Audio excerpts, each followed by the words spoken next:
rush for this.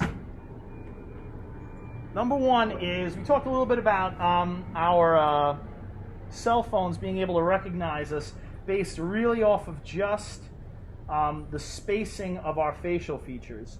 So, with that being said, if you put things in the right place, it's generally going to look like you. Everybody should be looking up right now. Everybody, you'll have plenty of time, don't feel rushed. So if we get this in the right place, and we get it the right size, even if you don't do a great job of drawing it, even if you don't draw the best eye in the world, if it's the right size and in the right place, it's actually going to look like you.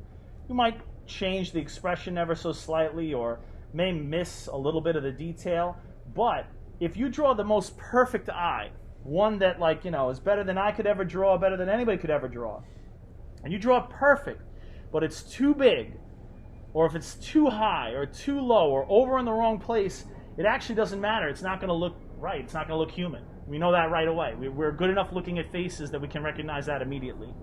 So the placement is a lot more important than actually, you know, technically, you know, getting it right, drawing it perfect. So the one thing I want to focus on first is making sure that I'm in the right place. So in this case, I want to start off in the right boxes, and I'm going to zoom in now that I have that.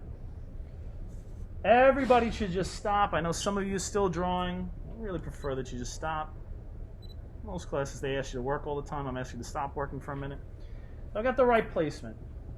First thing I'm going to do is, on my actual picture, just like when we did the bottle. With the bottle, I had drawn a box around that bottle. That was the blocking out. We blocked that out so we could get the size and proportions of the thing correct first. What I'm focusing on right now is just the whites of the eye, the actual eyeball part, the wet eyeball part, not the eyelids, not the eyelashes. I'm trying to define with a horizontal line and vertical lines where the tear duct ends, where the end of the eye is, where the bottom of it touches, and where the top of it touches. Now, some of you might have your pictures slightly tilted, others might have them straight across. The biggest thing I'm going to tell you is, where you draw one eye has no bearing on where you're going to put the other one. All right? In this case, his picture, you know, he's tilted a little slightly. A lot of you have done the same thing. All right?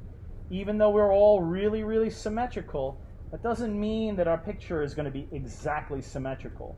So just because this eye is being placed right up here does not mean that that's where I'm going to just draw the other one. Resist the urge to just say, well, I'm going to make the other one fit right there, where we obviously look at the picture and see that it's much lower.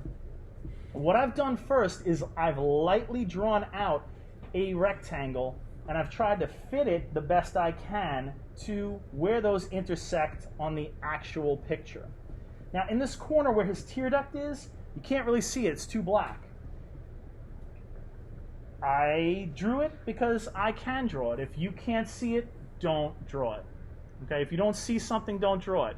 If you can't see it from the shadow, ask me and I'll find it for you. I'll sketch it out for you where it's supposed to be. All right? But anything that you can see as far as edges, we're looking for the edges. Now, it might take you 4 or 5 different shots at drawing this thing. And you might erase and you might redo it. But if your measurements are correct, no matter how many times you draw it, it should fit exactly in that box. All right? If I did my measurements correctly, and I've kind of approximated them as close as I can, that means the edge of this part of the eye's got to go at least this far. The top of it's got to touch that box. The bottom of it has touched that line, and so does that. The rest of it is about looking at those little wedges of spaces. There's a big triangle down here, bigger than the one up here. There's a big triangle on this side cutting down.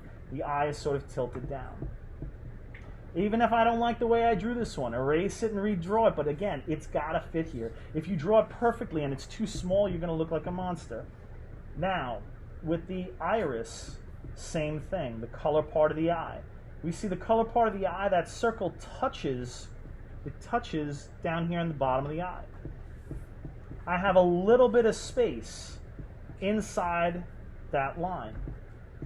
I've got an opportunity here to try to guess where that fits. This is like to me, like almost like a 60-40 split of where this part of the eye cuts into the box, I'm going to use the same thing over there. When I look at the lid, the top lid kind of covers over a little bit of that circle that is the iris. So when I'm drawing this thing, I'm trying to draw that circle, but I see the bottom of the circle. The top of the circle kind of gets cut off by the eyelid. And again, don't look and try to think, well, that's too big or that looks too small. Focus on how big is it in relationship to where it intersects in the box. If you have dark shadows, like here's a really sort of dramatic shadow, it forms almost an edge. Don't be afraid. You can actually draw the shadow if you need to. When we take a look at the lid, we're going to look at the space that we have. How close is it to that top line versus how much more space is there between that and the actual eye. Okay? I'm going to mark that off.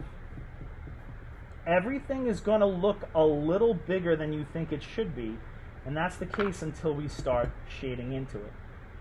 If you think that your picture shows you an edge, like one of your shadows is hard-edged, you can sketch that shadow in, even lightly. Everything you're putting on your paper is a reference to try to help you later on in placing things, shading things, and adding them. If you want to, after this, clean up some of those guidelines that you put in, do so. But I'm going to tell you that you are going to be way more successful at doing this if you draw the little box around it and place that box first, then you would be just kind of like, I'm just going to go for it. It's going to be over here. I know it's going to be this big. Because right now, even if I didn't do the best job in the world in drawing his eye, that eye is in the right spot. It is the right size. All right? The shape of it I can work on and refine. Remember again, when you're working on